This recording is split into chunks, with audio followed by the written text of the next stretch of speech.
Well, I'm chairing this last panel before the closing remarks.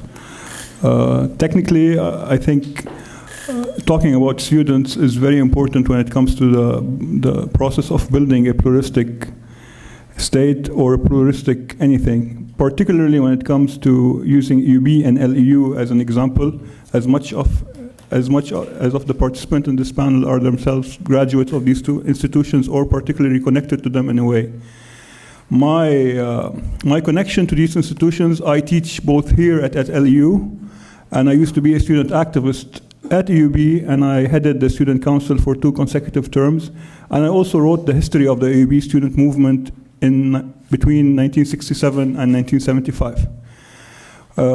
And I think that UB and LEU have been trailblazers in the process of building a pluralistic society, basically because they themselves have adopted systems that allow incorporation and prevents marginalization of people who don't belong to the big blocs, either by adopting electoral laws or by basically protecting the rights of students as individuals or as citizens rather than parts of groups.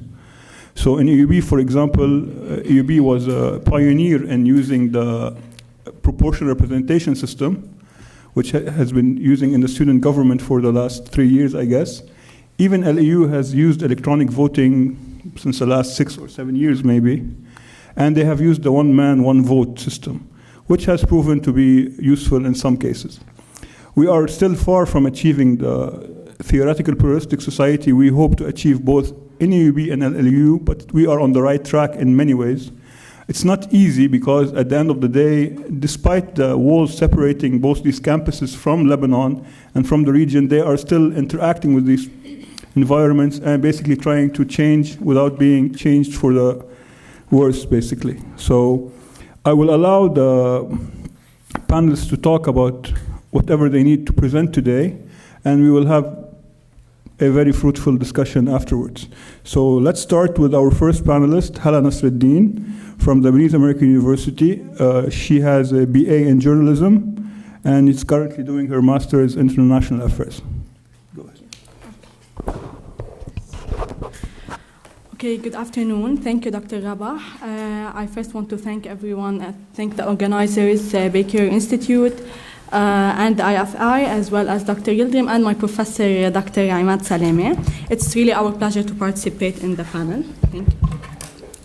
Okay, so my paper discusses the ethnic religious communities in Egypt. Yes, please, I have the presentation. في PowerPoint. Yeah.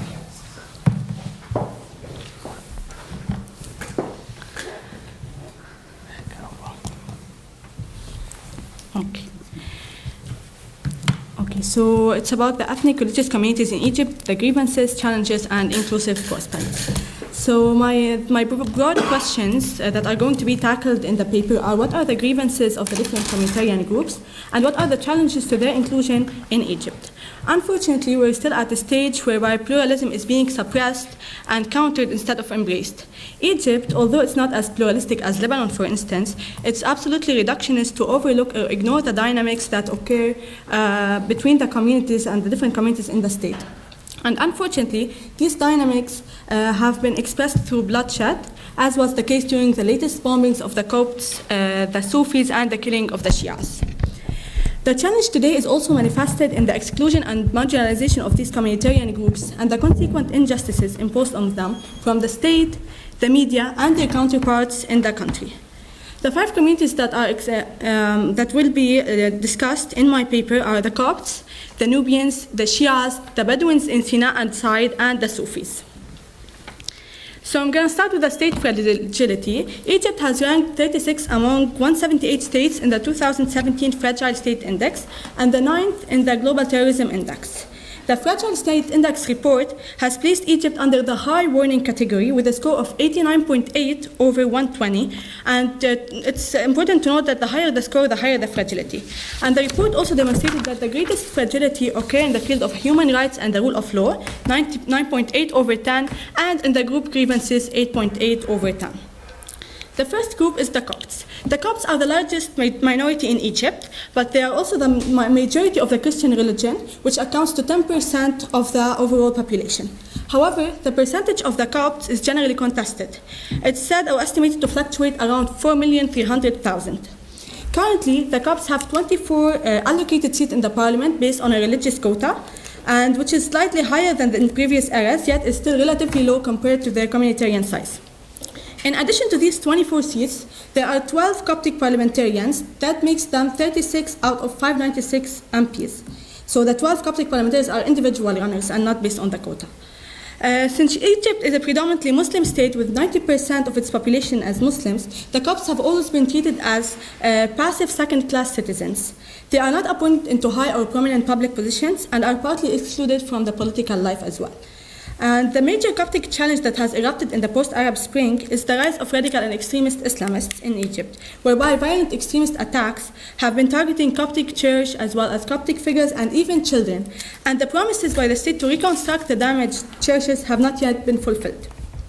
Less importantly, yet significant, the Copts also face discrimination in sports, whereby some Coptic football players were excluded from the national and international competition due to their religious identity. And even the discriminatory speech has been frequently utilized against Christians. President Abdel Fattah al-Sisi's insistence on inclusion and the discourse on national unity has also had its negative implications, because this way he is actually not refusing to acknowledge and recognize the discrimination that's occurring against the Copts, and he's not providing them with any specific security measures to protect them from extremist perpetrators. For my second communitarian group, the Nubians, I'm going to give a brief introduction about the Nubians. Nubian was an ancient African kingdom which extended approximately from the Nile River Valley, the source of the Red Sea eastward, southward to about Khartoum, which is now Sudan, and westward to the Libyan desert. Nubians are also Muslims. In 1990, around 160,000 Nubians lived in Egypt, and they were divided into 3 different linguistic groups.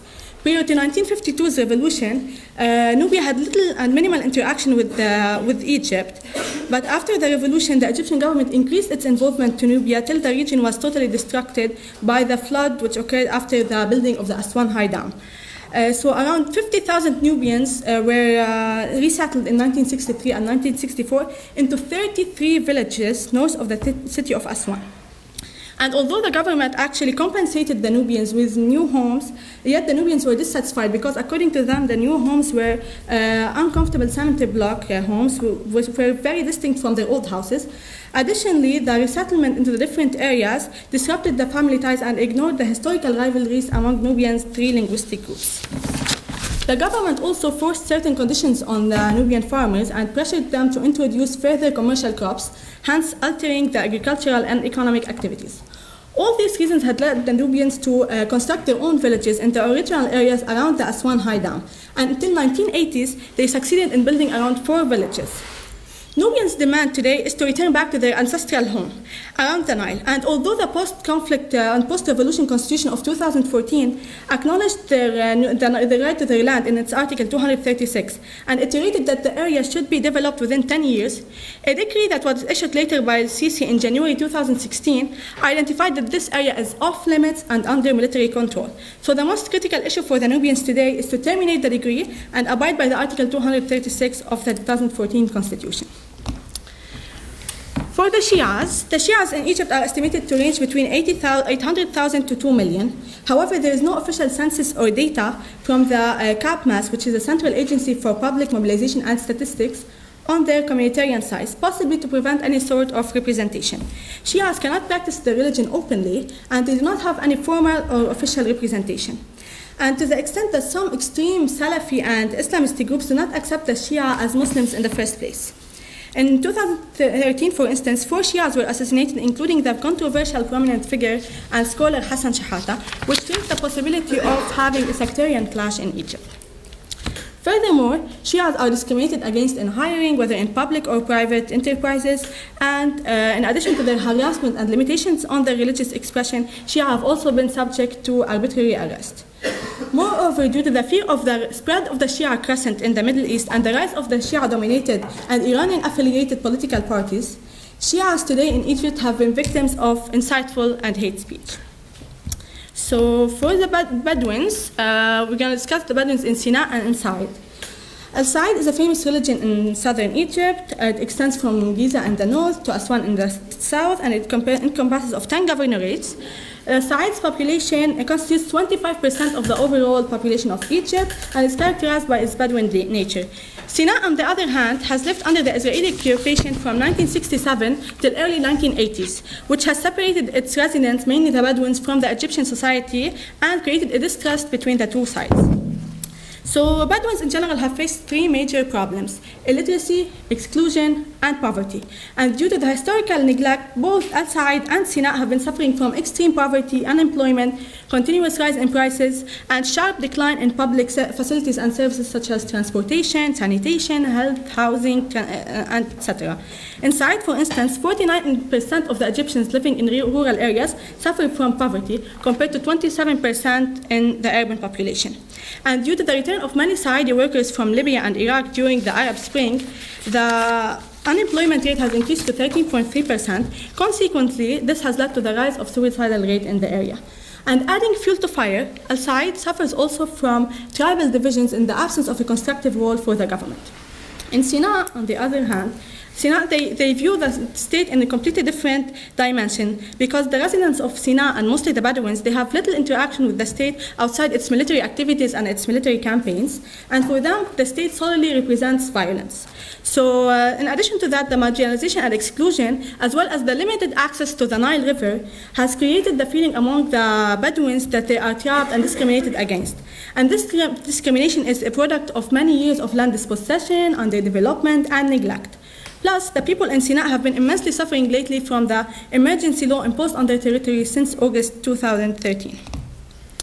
For my last group, the Sufis, Sufism is deeply entrenched in the Islamic world, as you know, and in Egypt specifically. However, rarely did the political scene in the Middle East witness a political Sufi movement.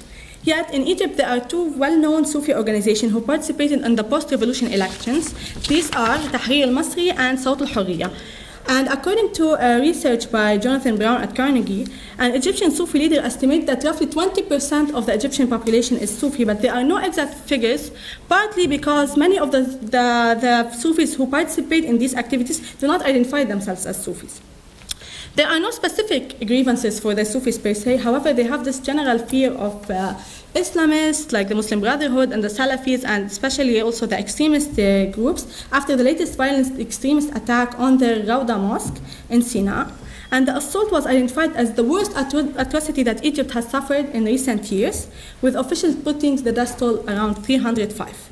It's also interesting to point out that even like in Said, and the Nubians, Sufi has their own internal divisions as well. So for my future prospects, there are a few pillars that an Egyptian inclusive state shall encompass. First and foremost, the state has to explicitly confess the existence of unaddressed grievances, communitarian grievances, and discriminatory policies, and hence it officially recognize the different ethnicities, languages, religions, and sects, in this case, Shias, Nubians, Sufis, etc. Second, the CAPMAS, which is the Central Agency for Statistics in Egypt, under the patronage of the state, of course, shall also conduct census that identifies the size of the different communitarian groups, and hence provide equal and fair representation to all sides in the parliament.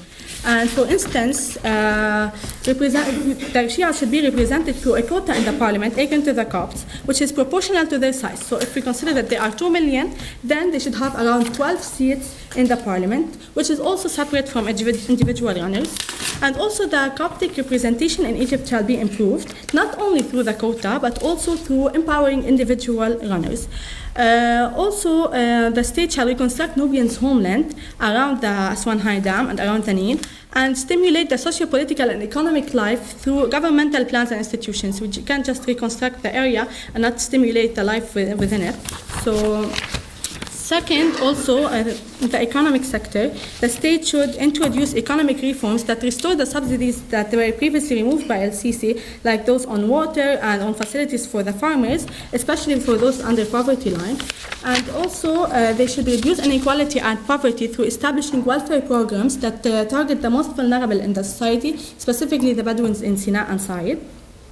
The state should also introduce industrialization within these two areas, which not only benefit the economy, but also open up a lot of job opportunities to the unemployed youth, and thus transforming them into an active citizens in the society. Also, hiring public employees should be based on their competencies and not on their religious affiliation. But this should also help in ensuring the employment of Copts, Nubians, and Shias, and the different intra-Sunni groups as well within the public sphere. And the Egyptian authorities should lift the emergency law imposed on Sinai to ensure the normal and peaceful life. Finally, the state should also conduct media training and awareness campaigns for journalists in order to counter and prohibit the hate and discriminatory speech while maintaining the media's independence from the regime. And to sum up, discourse on national unity and on a unified national identity that is not reflected and applied concretely on the ground is nothing but an attempt to veil an existing conflict, and which in turn does nothing but exacerbate it. So the present conflict needs to be addressed and articulated explicitly by the state to include the different factions, and as the UN, borrowing from the UN, leave no one behind. Thank you very much. Thank you. Thank you. Thank you, Hala. We will leave the questions till the end, so I will move on to our second panelist, Maria Tannous, also from LEU. She has a BA in journalism and is also currently doing her master's in international affairs also at LEU, and she will be speaking about Lebanon, a consensual communitocracy, and she will be speaking about how Lebanon has been in a transitional phase for the last 3 decades. Go ahead. Thank you, Doctor. Thank you for the Baker Institute as well, AUB and LEU, for this interesting conference. The main question that I'll be trying to answer today is whether the Arab states that are now in a transitional phase can take of Lebanon an exemplary model to aim at replicating. Why? Because Lebanon has been labeled as a consociational democracy. So consociationalism is good and democracy is good. Why not replicate it? My answer is that first, Lebanon is not a democracy in its real definition. Instead, it's a communitocracy, and I'll be explaining this based on the 3 features that Dr. Ahmad has previously mentioned, and these are the economic, security, and cultural protectionism that communities provide for their populations instead of the state. Second is that Lebanon is also not a consociational state in a very deep sense, because consociationalism in Lebanon happens in an informal level that is outside the parliament, outside the government, outside the institutions of the state. It happens between the leaders of these communities while the population suffer the consequences. They suffer vacuum, gridlock, and the lack of services. So what is a communitocracy, or what are the main features of a communitocracy? They are summarized by the strategic relevance of the community. The strategic relevance of communities is what determines power. Communities struggle to maintain relative power, and this prohibits the agreement on certain points, because each community is seeking its own power and not a national goal, or actually building up a state, building their own power. And third, the state, its structure and its functioning manifest this power distribution among the communities. This leads us to something called the Lebanese exceptionalism, and that is, there exists a state, and as Dr. Nadim Shahade previously mentioned, that we have been aspiring to build a state, but we have actually been in a transitional phase for more than 3 decades. And that's because we actually haven't reached a proportional representation that is a main ingredient for consociationalism to work. That will be our first year to adopt a proportional elective system. I can't talk much about it because we haven't tested it yet. But majoritarian laws have been prevailing, and these contradict with the essence of consociationalism.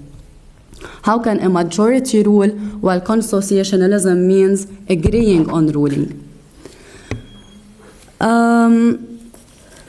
So what we reach at the end is that the population needs basic needs. These basic needs are only offered via service networks that the communities provide and not the state. So the people perceive of their communities safe havens. They are afraid to leave this community. They are afraid to believe in the ability of the state to provide them with these needs. They are in a safe place. They'd rather stick there. And also leaders attempt to instigate fear of the other community. So now communities within one state perceive of each other as enemies. Also, there is no common grievances or no common goals between these communities to actually attempt and build a state that serves this common goal. Each community has its transnational goals, has its personal, ideological, sectarian, religious beliefs and goals, and there's no national identity that's bringing these communities into a specific goal to aim at building a state. So leaders would rather that the state remains weak for them to keep providing the people with the services they need and for them to forge this dependency of the people on their communities and actually serve their political interests.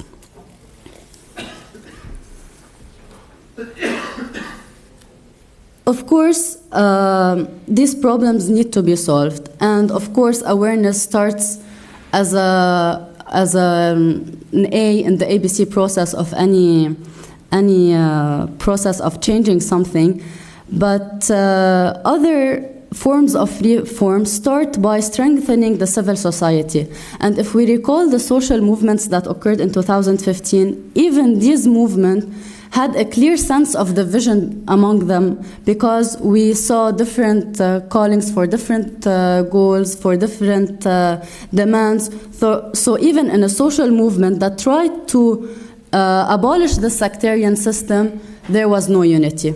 So how can we face the system if we could not unite and understand what are the common things that are between us? Second, electoral and institutional development, and as I mentioned, it's the first year that we'll be adopting a proportional electoral law, and this is a very major step in actually doing a change, because it will hopefully allow for independent people or independent votes to reach the parliament. Third, secularizing the legal system and civilizing the personal status law, because it will give the people a sense that they can actually live without the systems that their religious leaders or their sectarian leaders have put for very long decades. So even in their personal status, they have a say and they regulate it. So maybe it will be an activity for them to actually experience what it feels like for all sects in Lebanon to be equal in front of the law. So we all marry, we all die, we all inherit from our parents the same way, despite our sect, despite our religion. So it will give us a sense of equality as citizens of Lebanon and not citizens of our own sectarian community. And finally, again, I go back to the point of awareness. We still believe that we cannot survive if we attempt to leave our communities. We still believe in that we need the help of our leaders to stay alive. And the leaders have been working on this point for so long, so they give us the fish, but they do not teach us the skill of fishing. So get your basic needs, but leave us fight over our own interests. And finally, I'd really like to see the outcomes of this proportional system. I'm sure there will be a lot of research around it, and I'm really eager to see the results of it as well, because it will be our first step towards actually proportional representation, which makes us more of a consociational state. And the conclusion is that although Lebanon has been channeling grievances and conflicts for some periods of time. However, we're still a dormant volcano that we do not know when it will erupt. And a lot of recent examples prove this. On the slightest difference, we fight and we resort to violence. There's no communication between communities. Each is enclosed and fears the other. So for Arab states in a transitional phase, to take of Lebanon an example, take the good side of it, but be aware that we have a lot of downs, just as we have certain ups. So learn from us and do not replicate them exactly. Thank you.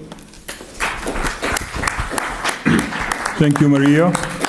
Moving on to our third panelist, we have Michael Mccall.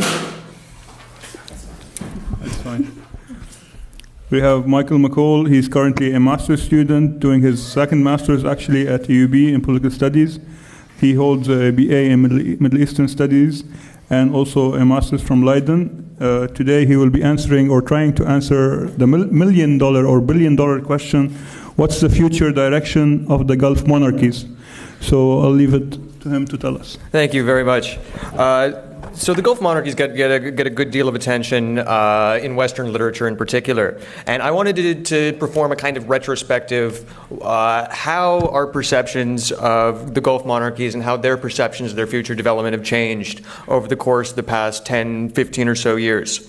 One article, going back to the literature, that really stuck out to me was a 2007 article by Stephen Wright. And the way that he wrote this piece, going over the liberalizing reforms in each individual GCC country, and he made it sound like it was kind of a fait accompli at this point, that each GCC country is more or less going at their own pace through various liberalizing reforms, the introduction of universal suffrage, the increasing use of parliamentary apparatuses, and these types of liberalizing reforms. And there was definitely a lot of optimism, in 2007, I suppose, on the backs of the neoconservative movement and the unipolar moment in the United States, an idea that American or Western-style liberalization was the only path forward if you wanted to engage in economic development. People tended to write off a lot of the other Middle Eastern regimes. You look at Egypt, you look at Syria, as merely attempting to tread water. They didn't have the kinds of ambitions that the Gulf monarchies had at the time. And so the fact that these countries were going to have to liberalize was a prerequisite to having any kind of real economic development. But when we look, especially since 2011, though not exclusively because of the Arab Spring, in my opinion, you can actually see a good deal of reversal in a lot of these gains that were mentioned in 2007. By 2012, especially after the GCC Peninsula Shield Force intervention in Bahrain, Mehran Kamrava explicitly said the counter-revolution's in full swing. And any kind of movement towards liberalization has been put on the back burner in an attempt to regain control over what was seen to be something spinning out of control. Especially since 2015, the Saudi state is far more centralized. The disbanding of Al-Wifaq, I think it was 2 years ago, got rid of Bahrain's largest opposition party. So these types of movements are a clear drive away from the kind of liberalizing reforms that we may have seen in the early to mid 2000s. Kuwait, it's kind of staked its reputation on being the biggest example of pluralism in the GCC, and it's still managed to maintain that reputation to a pretty big extent. But for a lot of other GCC countries, particularly Saudi Arabia and Bahrain, to a certain extent the Emirates, liberalization has definitely taken a backseat. And yet, there still remains this kind of ambition to modernize economically. That hasn't gone away, and it hasn't dampened either. Economic development is still taking place at a very rapid and ambitious pace. You look at Saudi Arabia's 2030 plan. These types of economic development plans, the ambition to develop has not changed at all, but the ambition to liberalize, if there was any significant ambition in that respect at all, has essentially dissipated. So Gulf states were never particularly keen on adopting a Western-style democratic model in the first place. The Americans used to have a very active policy. You had the Middle East Partnership Initiative. You had lots of rhetoric coming out of the State Department. A lot of that has disappeared, especially over the course of the past 2 years with the incoming administration. The neoconservatives certainly pushed it to the limit, the Obama administration to a lesser extent. But liberalization was a key pillar of American foreign policy that was pushed very strongly. And that's no longer as evident as it was previously. But this wasn't, the Gulf regimes never particularly bought into it, bought into the idea of adopting Western reforms. Even over the period during the Cold War, they weren't particularly interested in being on either side of this global struggle. There's one interview with Sultan bin Salman that I remember very vividly, where he said, "We don't want to be part of this discussion between capitalism and communism. You know, we've already had our ism. We've already had Islam. And we all unite around Islam." And that really stands out as kind of the way that these regimes, especially the Saudi regime, wanted to forge a middle path and not be caught up in a Western-style democratic system, nor, of course, not a Soviet-style communist system. But there's an entirely new system it's emerged since 1989, the Chinese model, which unfortunately remains a very immaterial concept and very vague. The Chinese wouldn't claim that they have a model at all. But if in the broadest sense, it's a kind of authoritarian developmentalism, which is potentially applicable in a very roundabout way to Gulf regimes in a way that American-style liberalism never could have been. China's similar to the Gulf regimes in that it's centralized, but not in very many other ways. Demographically, economically, these states are worlds apart, particularly politically. China has comparative advantages in labor force and huge amounts of political centralization and the ability to mobilize mass amounts of people at a moment's notice. The Gulf regimes lack either of these capabilities. But where the Chinese model of developmental authoritarianism can potentially have appeal to Gulf regimes is the fact that developmentalism in an authoritarian context can improve regime legitimacy to a very big extent. This was employed very successfully by the Chinese in the wake of 1989, when it was clear that they needed to improve regime legitimacy. Developmentalism was seen as the key to achieving that. And as oil rents continue to decrease, maintaining a rentier state-style model is not possible indefinitely. There's at some point where oil rents will decrease, especially with increased expenditures. The Saudis are feeling the strain already, trying to run multiple wars. You can't maintain the current status quo that has existed indefinitely. The liberalizing reforms that were adopted in the Gulf states don't particularly match Western models regardless. They do in some ways mirror Chinese-style institutions. For example, parliamentary institutions in Saudi Arabia or in Bahrain somewhat mirror the National People's Congress in that they're totally controlled by the central government. Or you could see in Kuwait, in Kuwait, parliament can be disbanded at will by the emir, and nothing passed by the parliament directly impinges upon the emir. Same in China. So these institutions tend to mirror Chinese institutions in a way that's much more directly comparable than American institutions or Western institutions. But what's particularly unique about the Chinese model of authoritarianism that the Gulf regimes may do well to adopt themselves is a unique kind of authoritarianism that's responsive. This is one thing that's missing in a large number of Middle Eastern regimes, responsive authoritarianism where there's a mechanism for transmitting grievances to elites in a way that, and the willingness of elites to respond to those grievances in a concrete and satisfactory manner. That would do wonders to improving regime legitimacy when the ability to just disperse rents to solve problems is no longer possible. And finally, I guess I'll close on this, with Christine Lagarde coming in and saying that taxation is going to have to be a fundamental part of any new social contract that exists in the GCC. The social contract itself will have to be rewritten at some point. And while not directly, it's impossible. The Chinese model of governance is just as alien to the Gulf as a Western model of governance. Neither of these are directly. You cannot transplant a political system in any way. But if a fundamentally new social contract has to be written, a Chinese-style responsive developmental authoritarian state may be more simple to apply with less societal stress and introducing less conflict than a Western-style imposition of democratic liberalism. And I'll close on that. Thank you very much.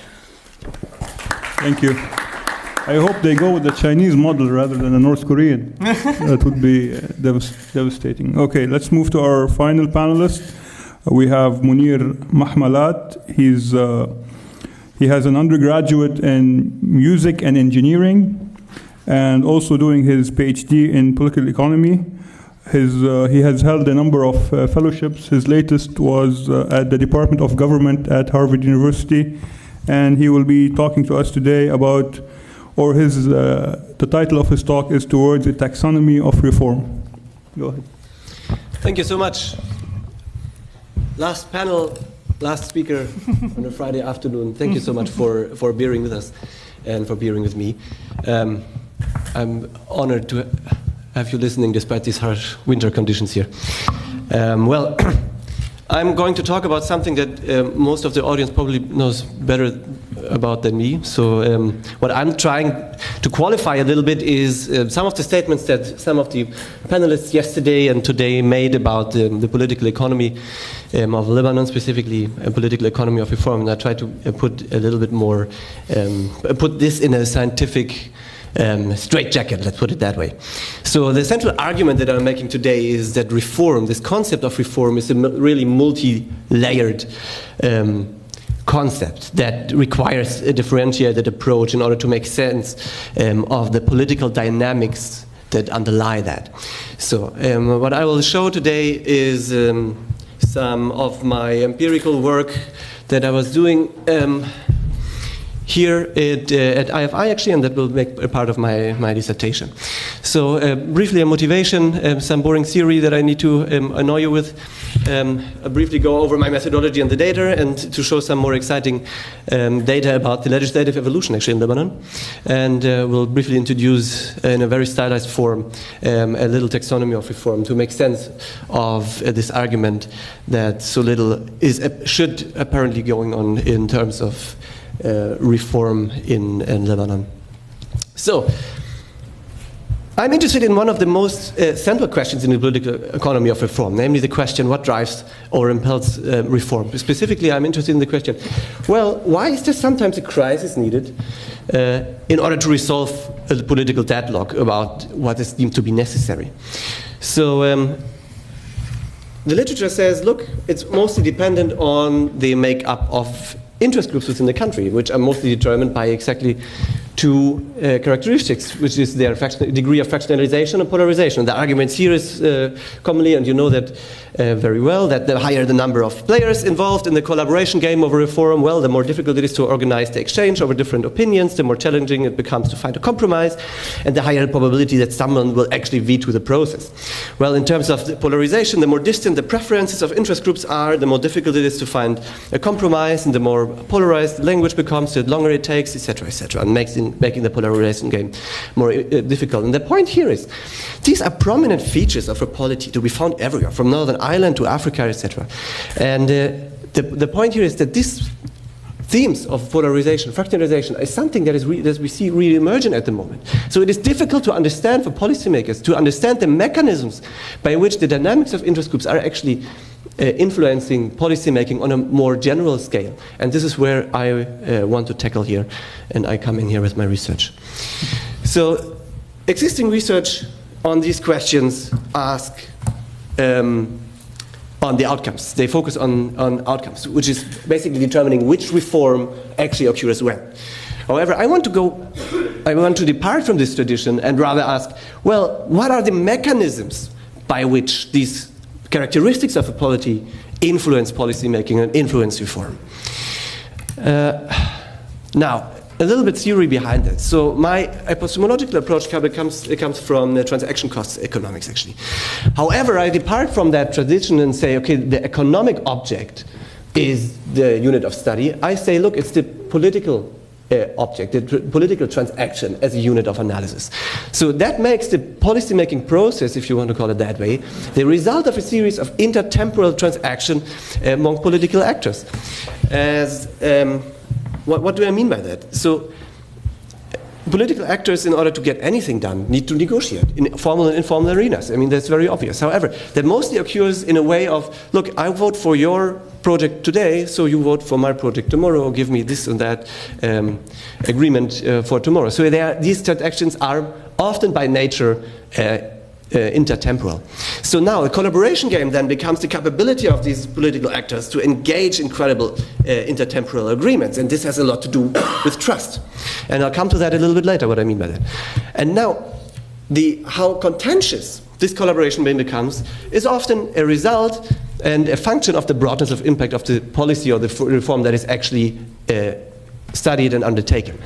So now, specifically as a function of the number and the extent to which different interest groups are affected, which determine, broadly speaking, the occurrence and the type of legislation and reform policy change that we see. And by these terms, I use the terms legislation, reform, and policy change interchangeably, and I'll speak a little bit more why that's actually the case. Now, my storyline can best be understood by that. I'm interested in this phenomenon of political collaboration that is influenced by the makeup of interest groups, and I'm interested in the mechanism channels. And this collaboration game obviously is influenced by the legal framework, which itself is a function of the institutional framework of a country. Now, how do I address that in a case study approach that allows me for observing these causal mechanisms that are otherwise veiled by more traditional quantitative approaches in a qualitative in-depth exploration in a series of expert interviews, but what I'm focusing today on is the quantitative side of my study, where I was examining the legislative evolution based on the official gazette of Lebanon. So what is Lebanon a case of? I mean, that's a very important question to ask in this regard, obviously. I mean, as we heard today multiple times, and I don't need to repeat all these arguments, of course not, is that it's a very extreme case of a fractionalized and polarized society in which some of the conventional wisdom often holds that, look, this paralysis that results from that has as a result that the legislative that politicians are often unable to address popular concern. Now, I want to qualify that statement, and I want to understand what actually explains the collaboration and reform that occurs, because it's not that the state is inactive, and I'll show you that, of course, that's not the case, but I want to qualify the statement and make a deeper argument in that. And by that, I follow a little bit the line of research that we heard yesterday so eloquently by Sami Atalla. Now, I'm basing my analysis on the official gazette. What is the official gazette? Which is the official governmental journal in which all legislative and regulatory texts that govern the affairs of the country needs to be published in order to take effect.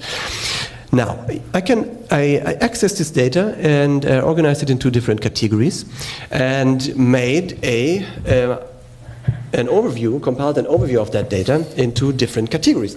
Now, I actually think if we state this as basically state activity in terms of the outcome of any kind of collaboration or negotiation game that takes legislative effect, at least in theory, then we have an overview of that here.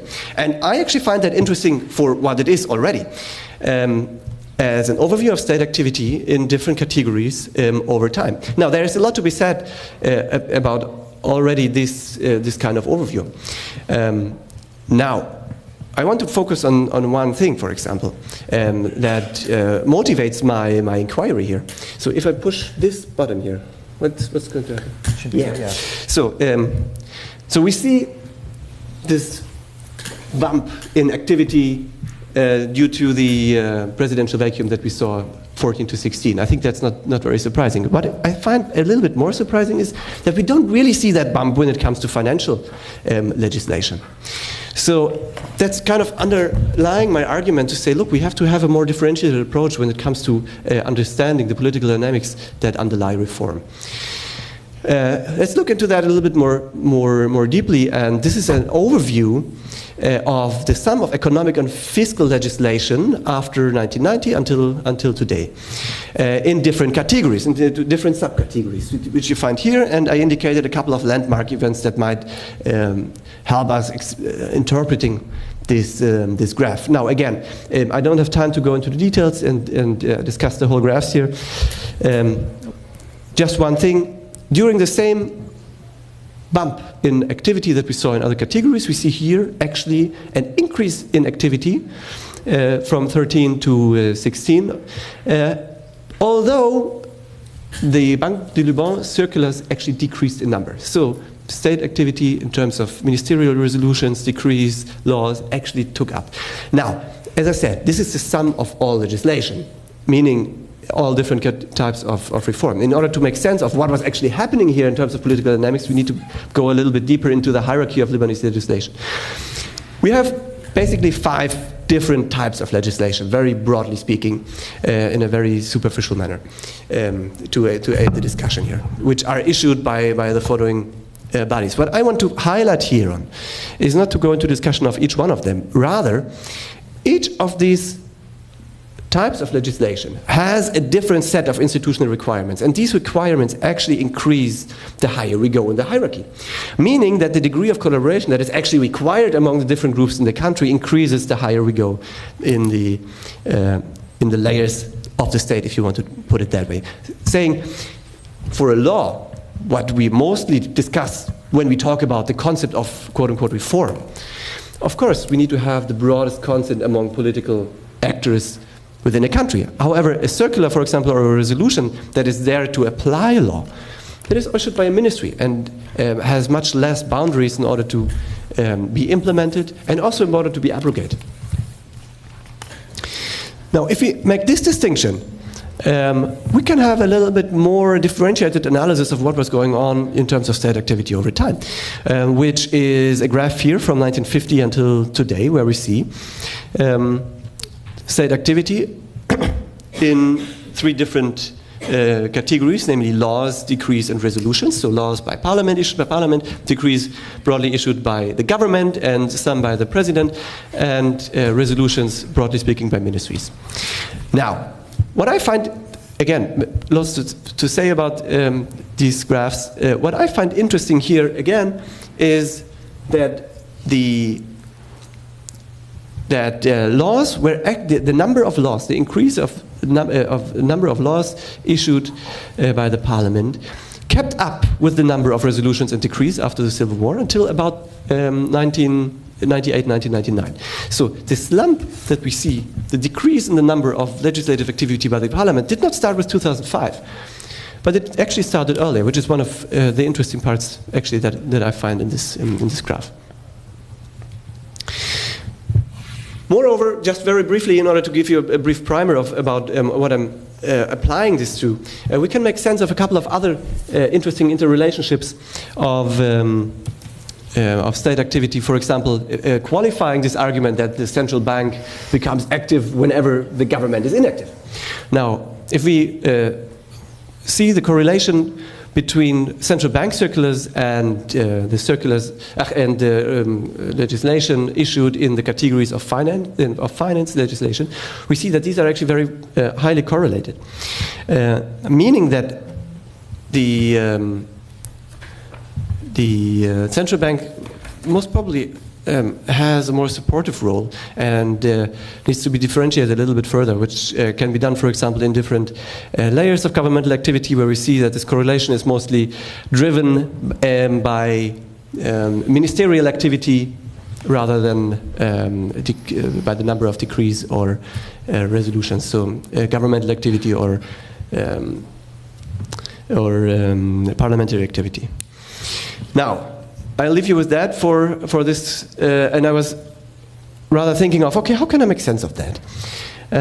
So I talked to a lot of people in a structured way, of most factions of the parliament. And what I came up with was this little taxonomy for political collaboration. That provides a more stylized way to think about the mechanisms by which the makeup of a country's interest groups determine the collaboration game. Now, I skipped the whole theory part about it in the interest of time, of course, but just to remember, the political actors' capability to collaborate on reform is, as I said earlier, determined by the capability of political actors to engage in incredible intertemporal agreements. Therefore, that is dependent on the institutional requirements and the broadness of the impact of a specific reform. The degree to which collaboration that needs to occur to get a legislation passed hence increases with the legislators' required resource intensity. That is, the amount of time, the political attention, the number of lawyers and economists involved, etc., involved in the policy-making process. So therefore, in consequence, high collaborative intensive legislation should be expected to be more susceptible to environments in which high polarization occurs between parties. If the preferences of political actors are sufficiently large, sufficiently divided. Now, secondly, the extent to which political actors are able to engage in intertemporal transactions then depends on the degree of trust between these actors. And as discussed above, some of the political transactions can be consummated on the spot and some against actions in the future. And then political actors' ability to engage in such transactions then depends on their credibility and capacity to engage in these agreements. Now, which in turn can be interpreted as a function of trust among political actors, which then makes this wonderful taxonomy to think about reform, which I'm, in the interest of time, I'm not going to discuss further, but I think it's rather straightforward actually, once the concept is understood. Now, in order to give just one example, in order to apply that to the case of Lebanon, what I actually find interesting, did you see that? What I actually find interesting is the discussion of the e-government law, which is something that occurred over and over and over again in the interviews that I did with parliamentarians, which took a long time to complete. However, each and single one that I was talking to said, this is a necessity, we need to do it. All the potentially conflict-ridden aspects of this law are actually something that can be overcome rather quickly. We need that, and we need to do. So the point why this has been delayed so broadly was technical difficulties in order to wrap this law up, because it was just very difficult to implement and to write. And secondly, because it is such a deep and far-reaching law, it is just very difficult to get it passed through all the different governmental institutions. And I can go on, maybe something for the Q&A later. I just want to leave you with two very brief implications about that. Reform and political collaboration is a very sophisticated concept, whose mechanisms require a very distinct analysis, and that's the point on every layer of state activity in order to make sense of what we're actually seeing. And secondly, institutional and legal hierarchy matters, which is something that is often missed in the discussion about reform that we see. Just because the parliament fails to implement something here and there doesn't mean that through the back door and under the radar of the media, quote unquote, something is not going to be implemented on other ways. So that's important for policy and political analysis, and specifically for the development, assistance and reform proposals of financial organizations that can target that to circumvent these problems.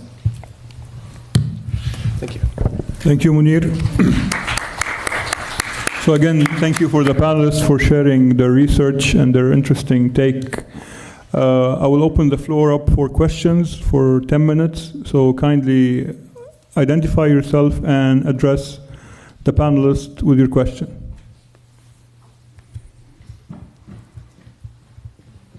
Thank you. My name is Nathan Brown, George Washington University. I have two questions, one for Ms. Nasruddin, the first panelist, and one for Mr. Mahmalat, the final one.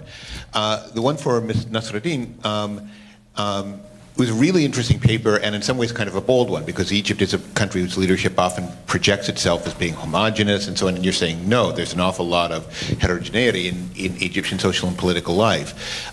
So on sort of the diagnosis, I think you're doing something very powerful. My question has to do a little bit with cure, right? The suggestion that you seem to be going towards is towards mandatory representation for some of these groups, but you didn't spell that out in much detail. Are you at all worried that, in a sense, some of the other things that we've been hearing, particularly about the Lebanese systems, are in other words, might the cure be worse than the disease? I've heard, just very briefly, I've heard sometimes discussions among Copts where some of them will advocate the kind of path you're talking about, and others are saying, no, what we need is a real national concept of citizenship that doesn't even that doesn't depend on any kind of religious identity. My question for Mr. Mahmalat, fascinating presentation, great work. The formal version of my question is really kind of what are your scope conditions for your argument, but I'm going to ask in a very specific kind of way. The vocabulary that you're using is about interest groups and collaboration and so on, so it really seems like you really need a pluralist system. But when you're talking about the hierarchies of laws and kind of the ways in which it's necessary to build, to get different institutions across the state to operate, it sounds like it actually could work in your model still would be of interest in a system in which you had bureaucratic fiefdoms that weren't really, in other words, the actors, the political actors that you're talking about, could be within the state just as much as they could be without the state. So my question, I guess that was supposed to end with a question mark. Is that the case? Okay, let's start with Munir first, and then we'll transition to Hala. Thanks so much for that question. Of course, that's the first question that needs to be asked, and which I didn't talk about in the interest of time. What are the scope conditions here? So, to answer in one sentence, it really depends on the degree to which collaboration among different interest groups is required in order to get anything passed, which obviously takes different degrees in an autocracy rather than in a democracy. Therefore, yes, interest groups that express their means, that are organized within the society, that somehow express their means through political channels via political actors are, of course, absolutely influencing this collaboration game via interest groups. And that's why I chose the term interest groups rather than political groups, because I don't think that they should and can be separated.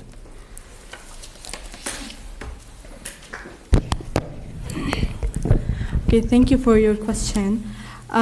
So for me, actually, I agree that you have to have this national unity and national citizenship, but this discourse on national unity happens when you really feel secure in your place, when you don't have fear, when you are having all your public services, you're being treated as an equal citizen. But once you have the case of Egypt, when you're having extremist attacks against churches, against children, Sufis, and so on, then we can no longer talk about national unity and ignore or overlook all these communitarian identities or sectarian identities. So that's why I suggested the establishment of quotas. Copts already have their own quota, so I suggested the establishment of quotas also for the Shias, because then they might feel more politically included, more politically active, and this will actually make them feel more secure in the state. And as like we always speak like in women's quotas, that women's quotas are a transitional period just to make this a norm. This is the same for the quotas for the religious identities. It's just a transitional period to make them feel this is the norm. You all have to be included in the cabinet, in the parliament, and so on. And hopefully at a later stage, then all the population will have this sense of security, and you can just eradicate them. Is this the correct answer? Okay, thank you.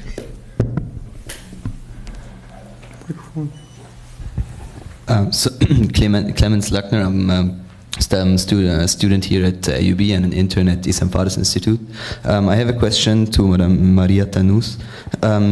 You're quite hopeful about the reform of the electoral system from what I've taken from your presentation. Now, my first question is, I haven't quite understood how well, if it's well done in terms of constituencies, how a majoritarian system automatically denies the Lebanese system to work technically.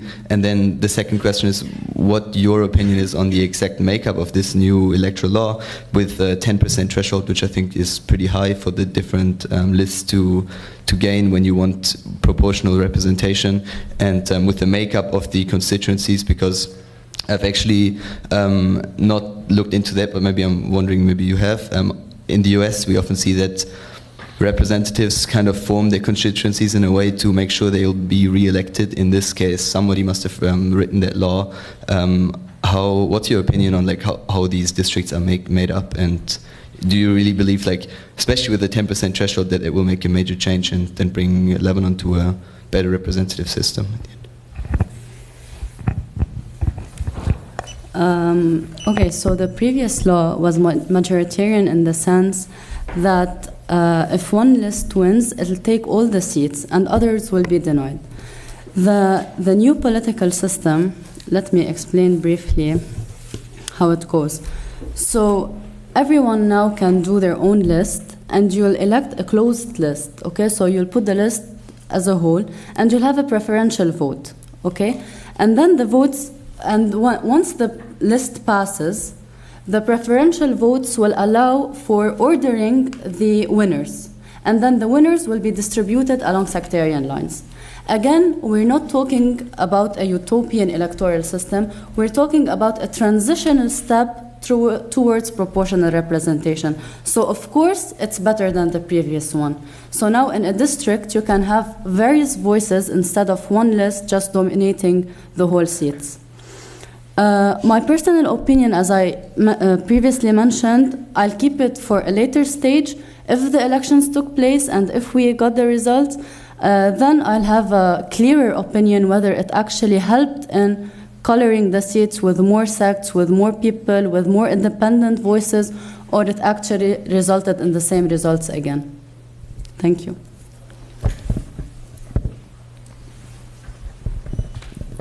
Thank you very much for the presentations as well. And I also have a question to Maria. So from what I understood from your talk is that you're actually quite in favor of the consociational democratic model here in Lebanon. So I wanted to ask if you could maybe elaborate a bit more what concept of democracy is actually pertinent to this model, and how you, like, given that people like Arend Leipert believe so strongly in elites' ability to negotiate behind closed doors. And as a second aspect, to what extent do you think that the sectarian landscape of conflict is actually as primordial as Arend Leipert would conceptualize it? What's the second question, please? To what extent sectarian conflicts are primordial? Okay. We'll take another question, please. I get this question. Hi, this question is for Michael. I'm a demographer, and I'm just interested in how you landed on the Chinese model of development and to apply it to the Arab world. And do you think that it applies to other, developing regions or post-conflict countries, or just specifically to the Arab world? And how did you come upon China in your research? Okay, let's go with Michael first. So why China? So there's in the Cold War, there's two predominant development models. You have the socialist model of development and the capitalist model of development. With the end of the Cold War, you had Francis Fukuyama coming out with The End of History, and you have one prominent development model that was supposed to be exported throughout the world. And that remained dominant until the Chinese model became somewhat apparent as different than the classical Washington consensus. So I came across it because it's the only major alternative to the Washington consensus, and is gained the name the Beijing consensus at this point, even though it's still, the Chinese government would not claim that there's any kind of Chinese model. But outside of the Arab world, yes, it's very much applicable to. It's actually much more applicable to states outside of the Arab world than it is to most states inside the Arab world. The case of states in the Arab world are There's too many problems with entrenched corruption, lack of meritocracy, and these types of things that make the applicability of a Chinese-style developmental authoritarianism less relevant than, say, Southeast Asian countries or Central Asian countries. Yeah. So the Arab world is definitely far removed, but it's not completely removed from the context in which it could potentially be applicable. Is there anything else in there that I left out? No, it sounds like many of its components actually would fit. So it sounds like many of the components of the Beijing model would address unmet needs or unmet ideals in the Arab world. Actually, that's why you're. Because it's a potential development model that's not the Western development model, which has been pushed by the United States for the last 20 or so years. Since 2003 especially, and has clearly not come to particularly good fruition, especially in the Middle East. After the war in Iraq, you have the Middle East Partnership Initiative. I can't remember, but in the last wave of the Arab Barometer report, there was something about 6% of Egyptians trust NGOs that are funded by USAID. So the the Western model of democracy promotion has clearly run its course. And while it may be preferable to have liberal states, developmentalism doesn't have to go through a Western model, and so any alternative model is what people will tend to gravitate to. And if multipolarity or bipolarity is to be the future in international relations, people will end up states will end up pulled to one development model or another. And so at the current moment, even though it's not something concrete, there's no particular consensus as to what comprises it, the Chinese model is the only alternative model that's somewhat proven and has a certain degree of international support. Okay, Maria, go ahead. So your first question was about consociationism and democracy. This whole conference addresses two main concepts, and that's pluralism and inclusiveness. We're in a pluralistic country based on sectarian divisions, and accordingly, we cannot eliminate or overcome this fact. Consociationalism has been a successful form or model of power sharing in several countries, and it's actually based on two main features, and that is proportional representation and territorial autonomy. Now, for the fact that Lebanon is a small state and we are avoiding this territorial autonomy based on federalism, we are looking more towards the proportional feature, and that is everyone has a say. When everyone has a say in the parliament, that is via voting, via democratic means, that is the true essence of consociationalism. But when consociationalism is not reflecting the people's voice, but the leader's voice, it's no longer consociationalism in the democratic sense, but it's consociationalism in the exploiting manner, and that is for the own benefits and power of the leaders of these communities. And that's why the consociational model in Lebanon has been reflecting the interests of the leaders of the communities and not the people themselves. Does this answer your first question? As for your second question, I believe that no sort of division or no kind of division between people is primordial. If it was as such, then we all would have fought based on the same issue or the same conflict. Some people fight based on ethnicity, some people fight based on sex, religion, nationality, etc. So all these concepts of differences and conflicts are usually and generally used by the leaders and by the elites to exploit the weaknesses of their people and to form this dependency relationship between them and their people to secure their access to power and to keep this form of clientelism between them and their people so that they are afraid of losing the services and the goods they are receiving. Does this answer your second question? I mean, when you reify sectarian, like if you do not consider sectarian conflict structures as primordial, meaning as always given and perennially given, when you inscribe them in a political system, you reify them, right? And rather than overcoming them. So Right. it piggybacks a bit But and that's why I mentioned at the end of my presentation that one of the solutions is actually secularizing and civilizing the personal status laws, because we are still ruling people by these sectarian rules and religious rules, instead of equalizing them in front of the law as citizens of a state and not citizens of their sect. Any more questions?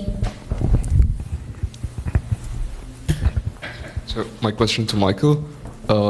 So in your opinion, what do you think is, do you think that the Gulf monarchies are taking the proper or needed steps to get to the visions and to the diversification and that they put forward? And do you think that they're capable of actually getting there? And what's possible ratifications or impact if that's not achievable in the future?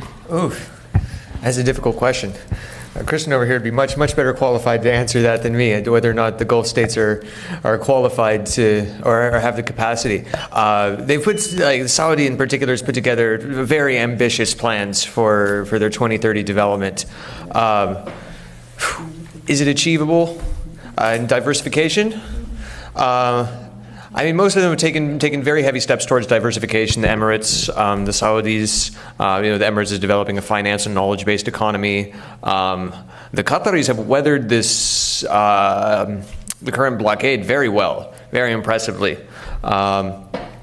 I don't know if that's not a particularly good indication of economic diversification, but it shows that they're able to withstand certain amount of economic shocks. The Saudi economy is probably more vulnerable to economic shocks than many of the others. It's a bit overstretched, especially with the war in Yemen. It's taking a pretty big toll on their financial situation.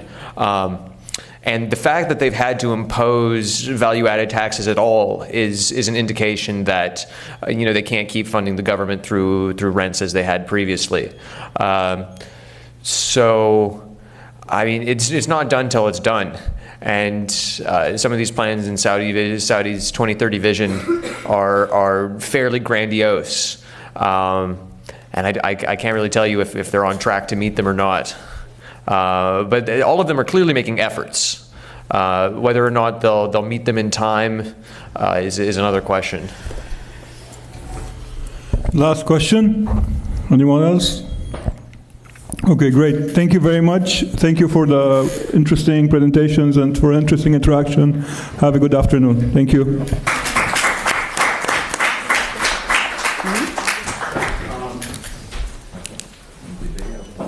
I want to thank you all for coming. This concludes our conference that lasted for 2 days.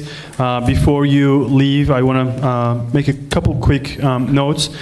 We had a very good 2 days of discussions, presentations, talks.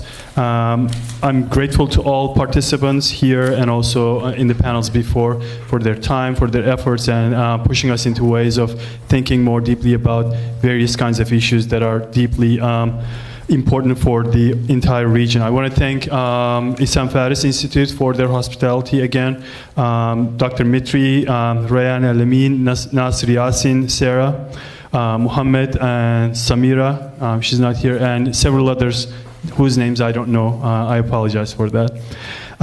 Also, I want to thank several of my Baker Institute staff members. I want to thank Christian, Robert here, Abdullah, and perhaps most importantly, Aden Ubaid, who is unfortunately not here. And please be on the lookout. In the coming weeks, we're going to publish a lot of papers and policy briefs based on the conference discussions. Thank you very much, and have a good weekend.